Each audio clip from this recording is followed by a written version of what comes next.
Halo rekan-rekan mahasiswa, bertemu lagi dengan saya dalam modul pembelajaran bahasa Indonesia. Nah, rekan-rekan semuanya, apa kabar? Tentunya semuanya sehat. Nah, rekan-rekan mahasiswa, hari ini kita akan melanjutkan video pembelajaran kita. Nah, kali ini kita akan membicarakan satu bentuk keterampilan berbahasa, yaitu keterampilan berbicara. Sehingga judul atau topik pertemuan kita hari ini adalah konsep dasar berbicara. Nah, barangkali rekan-rekan sudah terbiasa mendengar istilah berbicara. Oleh karena itu, untuk rekan-rekan mahasiswa, harapannya nanti setelah mengikuti modul pembelajaran ini, rekan-rekan mahasiswa bisa langsung mempraktikkan bagaimana keterampilan berbicara itu yang efektif dan tentunya itu menjadi tujuan pembelajaran kita melalui modul ini. Nah, silakan rekan-rekan mahasiswa menyimak video ini dengan baik. Semoga mendapatkan hal-hal yang baru dan juga menjadi penajam hal-hal yang sudah Anda ketahui. Nah, baik rekan-rekan mahasiswa, kita coba lihat dulu konsep dasarnya ya. Walaupun kita mungkin sudah terbiasa mendengar istilah berbicara, tapi sesungguhnya apa yang dimaksud dengan keterampilan berbicara ini? Nah, keterampilan berbicara seperti pada dasarnya dari keterampilan-keterampilan yang lain ya. Karena dalam keterampilan berbahasa itu ada 4 ya, keterampilan menyimak, menulis, membaca, dan berbicara. Nah, keterampilan berbicara termasuk adalah keterampilan yang masuk dalam kategori produktif. Artinya langsung menghasilkan. Sehingga nanti kita boleh mendefinisikan bahwa keterampilan berbicara itu adalah sebuah keterampilan dengan kegiatan mengucapkan ya atau melafalkan atau memfarulkan kata-kata untuk mengekspresikan, untuk menyatakan sesuatu, untuk mengungkapkan pendapat kita, pikiran-pikiran kita, perasaan-perasaan kita kepada seseorang, ataupun mungkin kepada kelompok-kelompok tertentu yang memang itu bisa kita lakukan baik secara tatap muka, ya, artinya secara langsung, maupun secara tidak langsung atau sekarang di era teknologi dengan istilah tatap maya atau dengan istilah lain kita kategorikan disebut dengan daring dan luring ya dalam jaringan dan di luar jaringan. Nah, rekan-rekan mahasiswa, konsep berbicara di sini tentu nanti akan mengajak kita untuk menerapkannya bagaimana sebenarnya penggunaan kata-kata ataupun kalimat ya atau hal-hal yang nanti Anda ingin sampaikan kepada seseorang itu berarti menandakan bahwa rekan-rekan mahasiswa sudah mampu memahami konsep dasar dari keterampilan berbicara itu sendiri. Nah, tentu akan muncul pertanyaan rekan-rekan mahasiswa. Sesungguhnya apa tujuan umumnya kita berbicara? Kan tidak mungkin ya kita berbicara apalagi dengan durasi yang cukup lama, tapi kita tidak mengetahui tujuan kita berbicara. Nah, disinilah memang perlu kita pahami rekan-rekan mahasiswa, karena jangan sampai nantinya ya seperti semua yang mengatakan banyak bicara, banyak bohongnya atau banyak bicara tidak ada manfaatnya. Banyak bicara tapi isinya kosong. Nah, ini kan menjadi sebuah peringatan.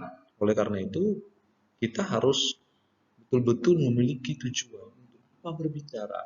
Nah, menurut Jago Tarigan ya, jadi saya mengutip pendapat ahli ini, dia mengatakan bahwa tujuan orang berbicara itu pada umumnya ada 4 tujuan.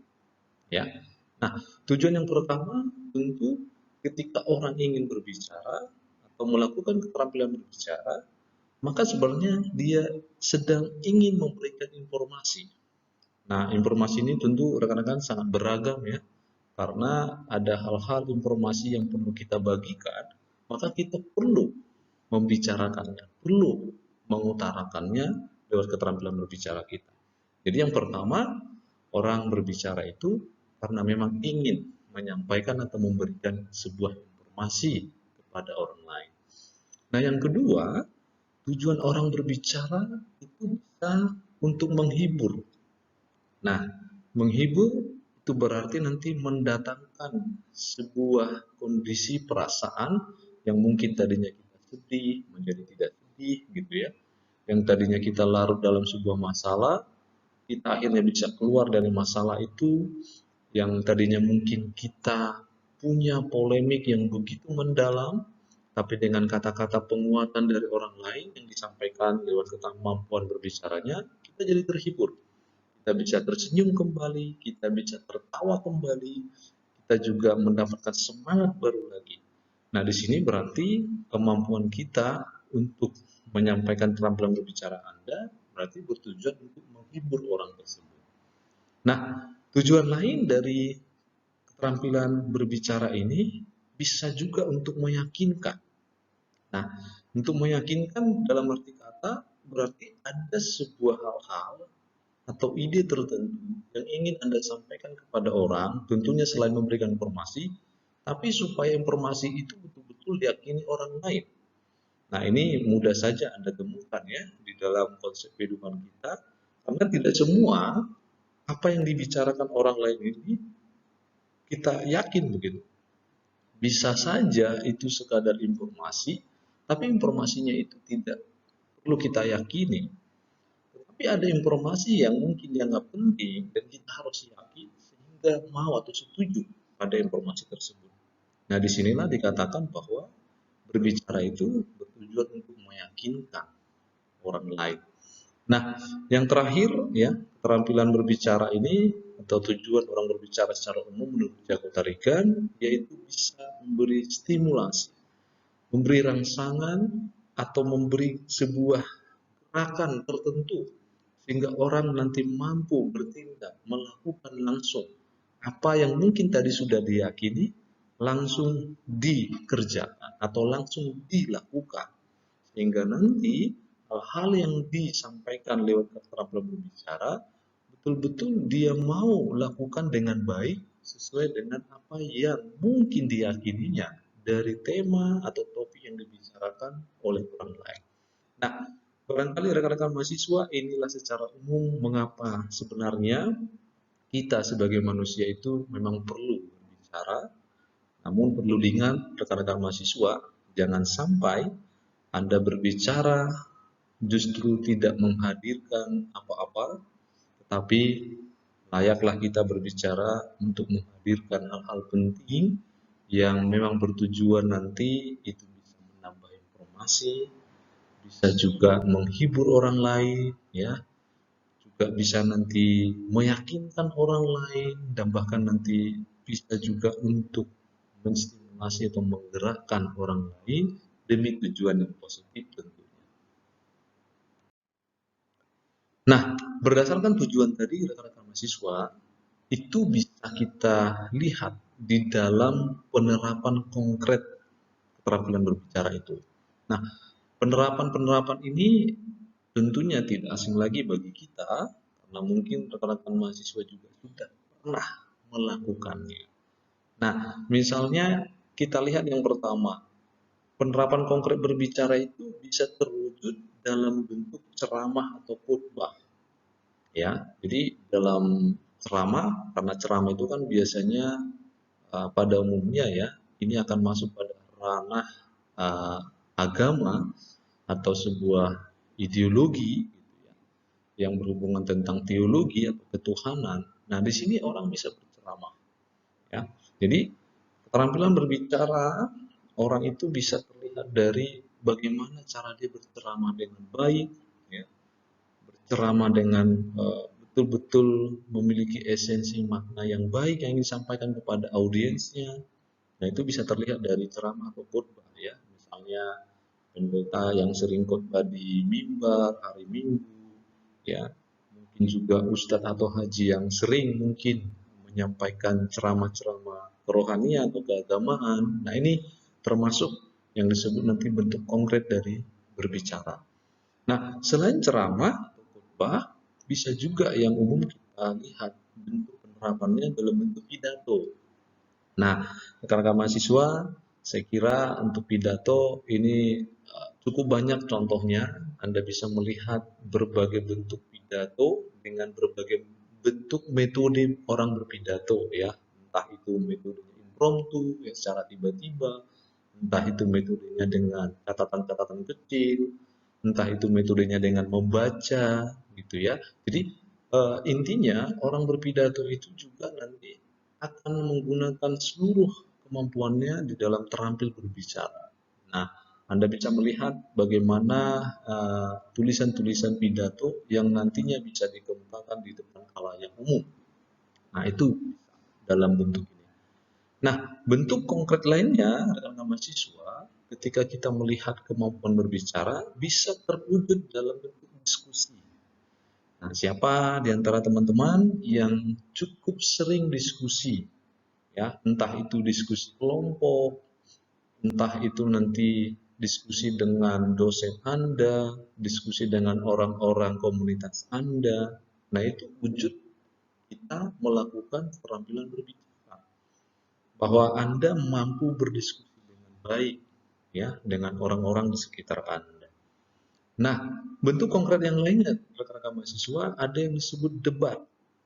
Nah, coba di antara Anda yang senang menonton acara-acara debat di televisi, ya, entah itu pemilihan umum, pemilihan calon legislatif, atau pemilihan, ya, yang kepala kepala-kepala pemimpin-pemimpin, ya, orang-orang yang mungkin memiliki unsur tanggung jawab pada sebuah jabatan.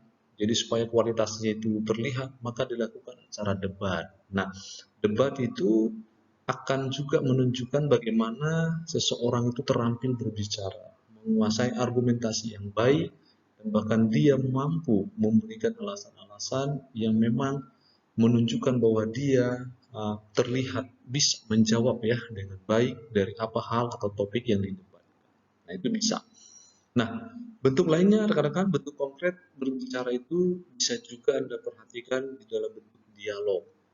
Nah, dialog ini sebenarnya lebih pada konsep orang ke orang, ya, ya, minimal dua berdialog, ya, secara umumnya seperti itu. Jadi karena dialog itu membutuhkan juga keterampilan supaya nanti siapa teman kita berdialog memberikan tanggapan-tanggapan atau respons yang positif terhadap apa atau topik apa yang sedang kita dialogkan. Nah, kira-kira begitu. Nah, di berdialog itu penting juga, dan ini perlu rekan-rekan pelajari lebih lanjut supaya kita itu berdialog tidak terkesan memaksakan pendapat, ya, tetapi nanti berdialog itu betul-betul memiliki argumen-argumen yang baik, alasan-alasan yang baik, sehingga orang kita ajak berdialog itu bisa betul-betul bertukar pikiran, bertukar ide dengan apa yang sedang kita pikirkan. Nah, yang terakhir rekan-rekan mahasiswa, tentu selain ada dialog, ada yang disebut monolog, ya. Nah, rekan-rekan mahasiswa, keterampilan monolog ini tidak mudah, ya. Bentuk konkretnya itu kalau Anda lihat, bisa Anda lihat kalau dalam pementasan drama, gitu ya. Di dalam sebuah pementasan drama atau teatrikal, biasanya akan ada unsur monolognya, gitu ya, berbicara dengan diri sendiri, semacam kita menyampaikan apa namanya hal-hal yang kita pikirkan dalam, tentunya di dalam sebuah skenario teatrikal, ya. Skenario yang memang sengaja sudah dibuatkan oleh si penulis skenarionya, sehingga nanti ini juga menunjukkan bagaimana Anda mampu membuat monolog-monolog yang menarik yang bisa ditonton orang, dan monolog-monolog itu bisa dirasakan oleh penontonnya seperti apa sebenarnya mungkin pergumulannya, mungkin apa hal yang berkecamuk dalam pikirannya, sehingga dia ketika dimonologkan orang mengerti, oh, dia sedang ini, mungkin dia kesal atau marah dan lain.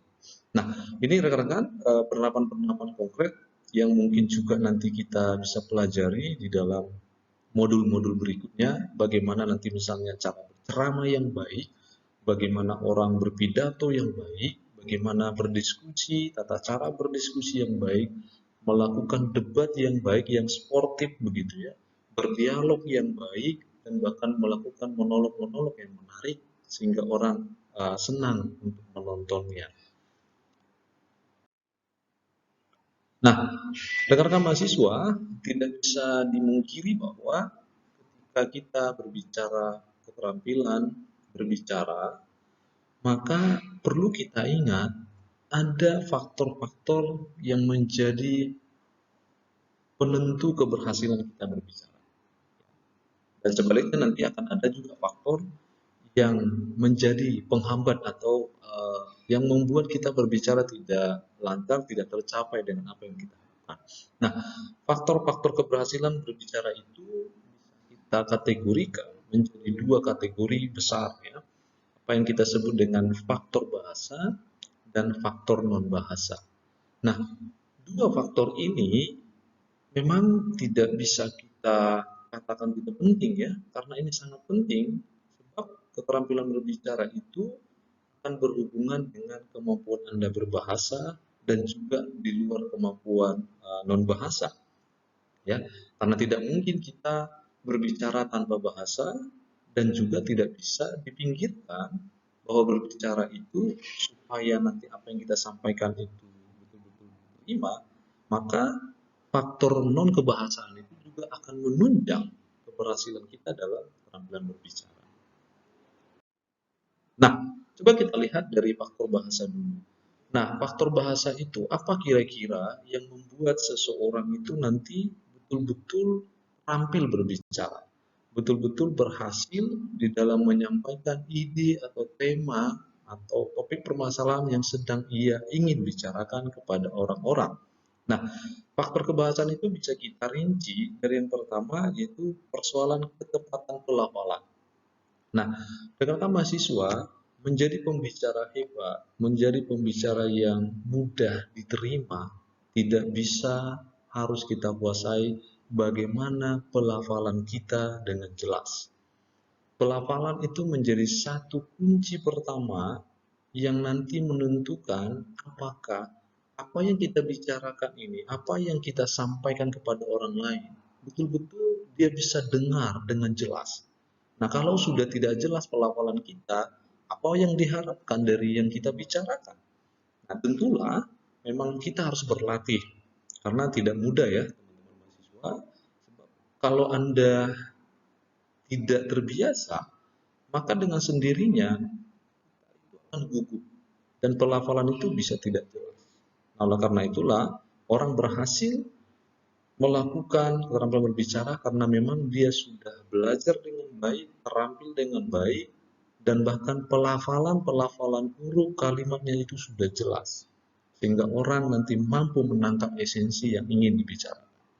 Nah, lalu yang kedua, tentu setelah pelafalannya bagus atau jelas, maka persoalan berikutnya tentang bahasa, apakah kita nanti sudah memiliki ketepatan pilihan diksi? Nah, pilihan diksi atau pilihan-pilihan kata yang kita ambil itu juga akan mampu menambah keberhasilan kita di dalam nanti berbicara.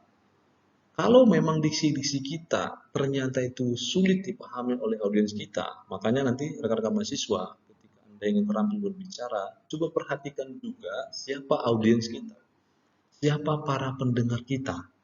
Karena lewat Anda mengetahui latar belakang audiens kita, kita jadi tahu mana kira-kira diksi-diksi yang tepat saya gunakan. Jangan sampai diksi saya itu dianggap terlalu tinggi, bahasanya terlalu tinggi, begitu mereka tidak paham. Kita pilih dulu mana diksi yang mudah. Kalau bisa ada istilah yang sulit, coba kita sederhanakan dengan diksi yang mudah dipahami. Dan itu akan membantu Anda berhasil di dalam keterampilan berbicara. Nah, yang berikutnya faktor bahasanya adalah ketepatan intonasi. Nah, ini juga penting rekan-rekan mahasiswa. Ya. Bayangkan kalau ada orang berbicara, intonasinya juga tidak jelas. Lambat launnya tidak jelas, kecepatannya luar biasa. Kita belum menangkap esensinya sudah pindah pada kalimat-kalimat yang lain. Nah, ketepatan intonasi ini sangat penting karena berbicara itu tidak hanya sekadar yang penting sampai apa hal yang ingin saya sampaikan, tidak. Anda harus tahu kapan dia misalnya intonasinya lembut, kapan dia Anda tekankan menjadi sebuah intonasi yang keras, kapan dia harus yang memang santai begitu. Jadi karena nanti fungsi intonasi itu akan juga membantu pemaknaan dari hal yang Anda sampaikan. Nah, kalau intonasi kita tidak jelas, orang akan tidak terima. Apalagi tadi tujuannya supaya yakin. Bagaimana orang yakin intonasi waktu kita berbicara saja tidak jelas? Nah, ini perlu dipahami. Nah, intonasi ini juga memang berhubungan nanti dengan ketepatan jeda dan durasinya ya, rekan mahasiswa. Nah, ketika Anda berbicara, tolong nanti diperhatikan jedanya. Berhenti sementara, berhenti agak lama, begitu ya. Nah, ini biasanya kalau dalam keterampilan menulis ini ditandai dengan adanya tanda komanya atau tanda titiknya seperti apa. Harusnya kita membuat tanda koma, berhenti sebentar, tapi Anda buat tanda titik. Jangan-jangan ini lupa apa yang mau dibicarakan. Kan begitu ya. Jadi, perhatikan dia jedanya, jangan kita tabrak terus gitu ya, perhatikan rambu-rambunya gitu kira-kira supaya nanti apa hal yang kita bicarakan betul-betul mampu dipahami dengan baik. Terlebih ya kalau audiens kita itu memang kan audiens kita tidak pernah sama, ada yang daya tangkapnya cepat, ada yang memang sedang, ada yang lambat. Nah, kalau kecepatan berbicara kita jedanya tidak jelas, ini juga berbahaya ya. Dan nanti perhatikan durasinya ya. Jangan kita berbicara terus, durasinya menjadi lewat begitu dari ketentuan. Nah, itu juga bisa menyebabkan persoalan lain yang nantinya menghambat keberhasilan kita di dalam berbicara. Tapi kalau Anda mampu menguasai ketepatan jeda, maka nanti itu menjadi faktor penentu bahwa kita sudah mampu melakukan keterampilan berbicara dengan efektif. Nah, yang terakhir, rekan-rekan mahasiswa, di dalam faktor bahasa, ini juga penting ya, bagaimana Anda bisa mampu menguasai persoalan-persoalan bahasa, termasuk kalau tadi sudah kita bicara tentang kata, bagaimana Anda memilih frasa-frasa yang baik, bagaimana Anda memilih klausa-klausa yang baik, bagaimana Anda bisa memilih kalimat-kalimat yang luar biasa bagus, yang efektif tentunya, jangan sampai menimbulkan apa namanya kita sebut dengan keambiguitasan, jangan menyebabkan makna-makna ganda, multitafsir ya, seperti modul pembelajaran yang lalu kita sudah belajar tentang analisis kalimat efektif. Nah, kalau Anda mampu menguasai itu, maka harapannya memang Anda harus bisa menggunakannya itu dengan baik, sehingga nanti kita disebut terampil dalam berbicara. Nah, inilah menjadi faktor-faktor bahasa yang menjadi penting kita ketahui, supaya nanti keterampilan berbicara kita ini betul-betul tersampaikan dengan baik. Nah, para mahasiswa tentu selain adanya faktor yang disebut bahasa, ada faktor di luar bahasa atau non bahasa. Nah, faktor non bahasa ini lebih terkait pada hal-hal yang kita gunakan melalui seluruh tubuh kita, seluruh anggota badan kita di dalam nanti menyampaikan hal-hal melalui berbicara Anda. Faktor non bahasa ini tentu nanti akan berhubungan tentang yang pertama penguasaan topik. Nah, rekan-rekan, ini menjadi esensi juga. Kalau topiknya saja tidak kita kuasai, bagaimana kita mau membicarakannya pada orang? Bagaimana kita ingin menginformasikannya? Bagaimana kita ingin meyakinkan orang itu? Bagaimana kita ingin menghibur orang tersebut? Atau bagaimana kita ingin menggerakkan atau menstimulasi orang tersebut kalau topiknya tidak kita kuasai? Nah, maka faktor non bahasa ini menjadi penting sebab penguasaan topik menjadi unsur mendasar juga, sebab hal yang kita bicarakan adalah hal tentang topik itu. Ini yang pertama.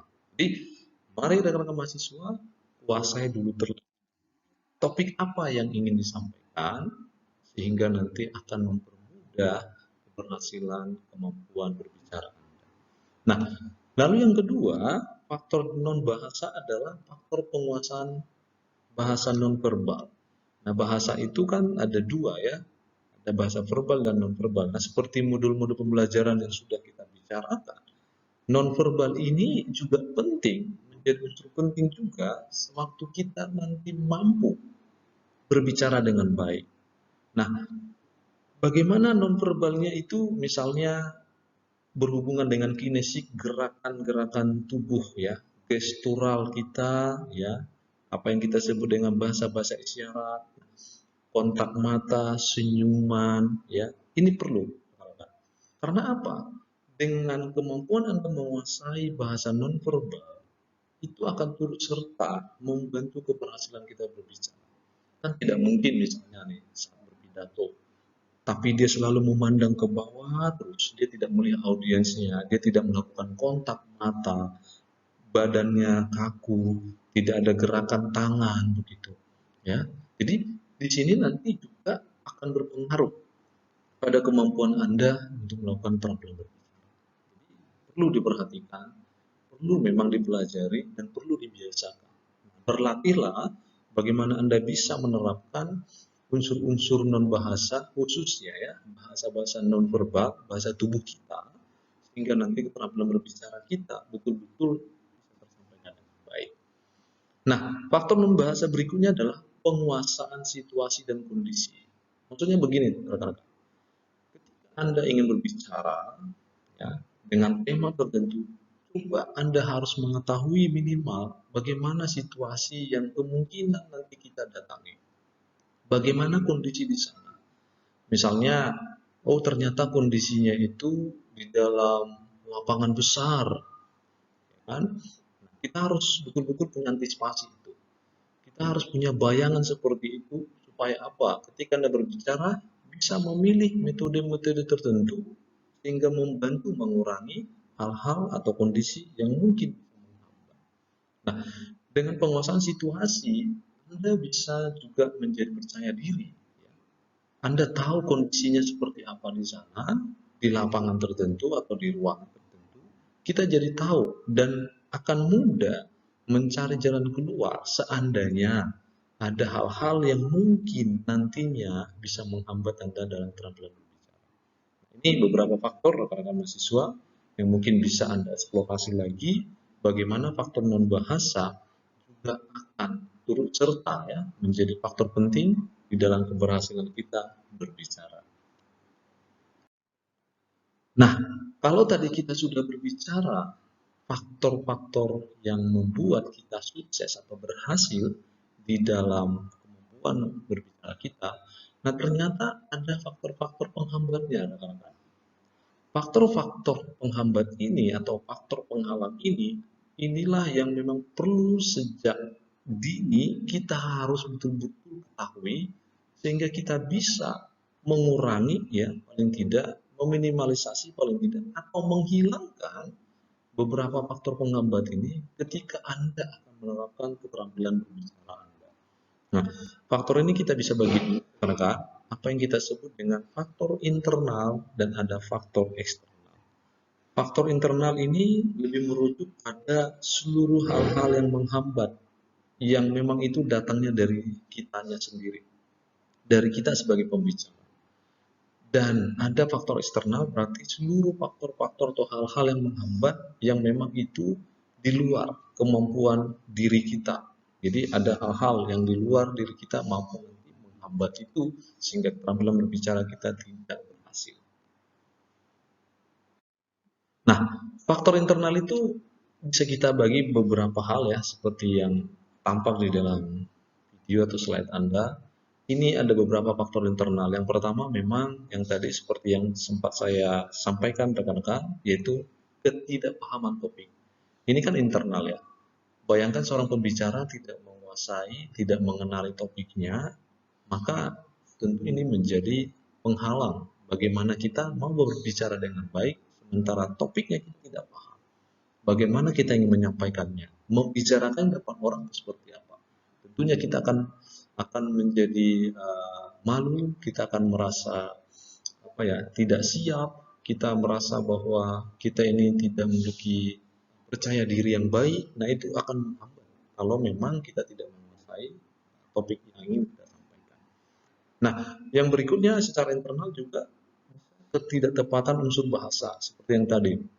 Jadi kalau rekan-rekan mahasiswa tidak menguasai beberapa unsur bahasa, entah itu diksi, frasa, kalimat, ya, terlebih kalimat efektifnya misalnya, maka itu bisa juga mengganggu atau menghambat, ya. Jadi akan lebih baik rekan-rekan mahasiswa kita pelajari dulu, kita kuasai dulu itu semua, sehingga Anda siap untuk menyampaikan ide-ide penting di depan khalayak umum, kira-kira begitu. Nah, ada juga faktor ketidakbugaran fisik atau kelelahan mental. Nah, itu kalau kita sendiri. Jadi rekan-rekan, kalau Anda ingin menyukseskan keterampilan berbicara Anda, cobalah memang secara internal, tubuh, fisik, dan jiwa kita ini harus tenang. Harus sehat, harus bugar. Mental kita juga harus. Jangan sampai misalnya karena, misalnya nih, Anda mau berbicara di depan umum, berpidato katakan, tapi karena Anda terlalu ketakutan, maka mental kita juga terkena begitu ya. Kita tidak tenang. Nah, itu bisa menyebabkan nanti ketidakberhasilan dalam berbicara Anda.